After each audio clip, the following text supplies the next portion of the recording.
21-25 Temmuz tarihinde Bişkek 5 Türk filmini ağırlayacak. Bugün Türkiye Cumhuriyeti Bişkek Büyükelçiliği'nde düzenlenen basın konferansında etkinliği organize eden yönetmen Öner Kılıç, festival kapsamında 5 Türk filminin izleyiciyle buluşacağını dile getirerek Cengiz Aytmatov'un kaleme aldığı Atif Yılmaz'ın yönettiği Selvi Boylu Al Yazmalım filminin yanı sıra Kurtuluş Savaşı döneminde Kayseri Lisesi'nden cepheye giden gençleri anlatan Taş Mektep, ayrıca Deli Ormanlı, Unutursam Fısılda ve Aşk filmleri gösterime sunulacak dedi. Filmlerin oyuncu ve yönetmenlerinin de etkinlikte yer alacağını kaydeden Kılıç, Türkiye'den gelen yapımcılar, Kırgız sinema salonu sahipleri ve yapımcılarının katılımıyla toplantılar düzenleyeceğiz. Kırgız Sinema Genel Müdürlüğü'nde Türkiye'den gelen senarist, yapımcı ve oyuncularla Kırgız sanatçıların bir araya geleceği çalıştay gerçekleştirilecek. Son yıllarda Kırgız kısa filmcileri dünya genelinde ödüller almaya başladı.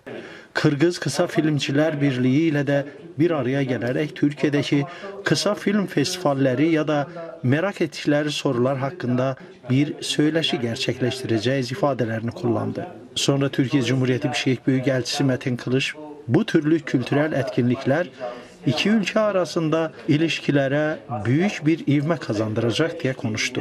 Kırgızistan'a Anadolu'dan 80 milyon selam getirdim diyen Cumhurbaşkanı Başdanışmanı Yalçın Topçu ise Türk ve Kırgız halklarının bir atanın çocukları olduğunu belirtti. Topçu, sinemanın toplumlar arasında çok ciddi bir bağ kurduğunu vurgulayarak şöyle konuştu. Bizim asıl meselemiz dilde, fikirde ve işte bir olmanın yollarını çoğaltmaktır. Allah inşallah bize, ataları bir olan bütün kardeşlerimize dilde, fikirde ve işte bir olacağımız o günleri tez gösterir. Yaşasın Türkiye, yaşasın Kırgızistan.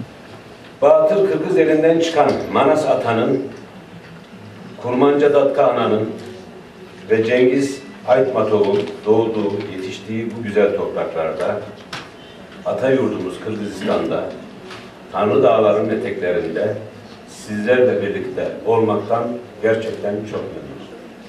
Batır Kırgız elinden çıkan Manas Ata, Kurmancan Datka Ene, jana Çıngiz Aytmatov atабыз сыяктуу уулдары, кыздары бар болгон ушул Кыргызстанда жана Ала Тоодо сиздер менен чогуу болуу бизге абдан чоң урмат жана сый тартуулоодо.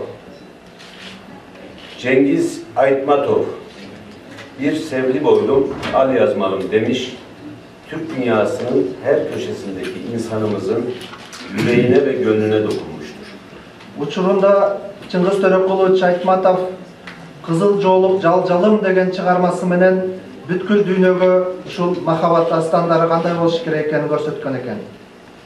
Yazdığı birbirinden güzel eserler Türk dünyasının ve insanımızın dünyanın her köşesine taşınmasına ve tanınmasına vesile olmuştur. Чыңгыз Төрөкулов жазган ар бир чыгармалары ушул бүткүл дүйнөнүн ар бир бурчуна кадар чейин ушул өз ой пикирлерин жеткирүүгө абдан чоң жөрөлгө түзгөн экен. O Kırgızistan'da dünyaya gelmiştir ama Türk dünyasının çocuğudur, evladıdır. Hatta bütün insanlığın ortak değeridir. Өзү болсо Кыргызстанда төрөлгөн, бирок биз эсептейбиз ал бүткүл түрк дүйнөсүнүн баласы. Ошол эле учурда бүткүл дүйнөлүк madaniyatın çok bir bağlılığı da esepteyiz. Sonra basın mensuplarının soruları cevaplandırıldı.